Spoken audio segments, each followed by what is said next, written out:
يلا بينا نعرف أخبار الكورة واللي بيحصل في سوق الانتقالات في الصيف. حسب صحيفة ESPN كايل ووكر السنة الجاية هيبقى في بايرن ميونخ.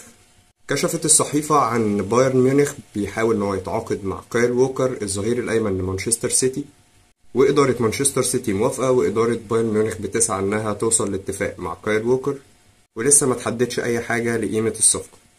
بس إدارة مانشستر سيتي بتسعى إنها تتم الصفقة في الصيف ده عشان اللاعب ما ينتقلش في صفقة انتقال حر. سبب الصفقة دي هو توماس توخيل مدرب البايرن دلوقتي اللي كان مدرب مساعد لبيب جوارديولا وكان بيدرب كايل ووكر. حسب صحيفة لاجازيتا سبورت، نادي النصر السعودي بيقدم لإنتر ميلان عرض ضخم بيوصل لقيمة 143 مليون ريال سعودي عشان يتعاقد مع خط نصه اللاعب بروزوفيتش. وإدارة إنتر ميلان بترحب جدا بعرض النصر عشان تتخلص من الراتب العالي للاعب خط النص بتاعها بروزوفيتش. آخر حاجة في الأخبار هو عرض الهلال السعودي واللي بينافس نادي باريس سان جيرمان عشان يخطف برناردو سيلفا من مانشستر سيتي. نادي الهلال السعودي قدم عرض ضخم جدا لنادي مانشستر سيتي عشان يتعاقد مع اللاعب برناردو سيلفا، ودخل في الصفقة دي مع باريس سان جيرمان، ولسه اللاعب محددش هيروح فين.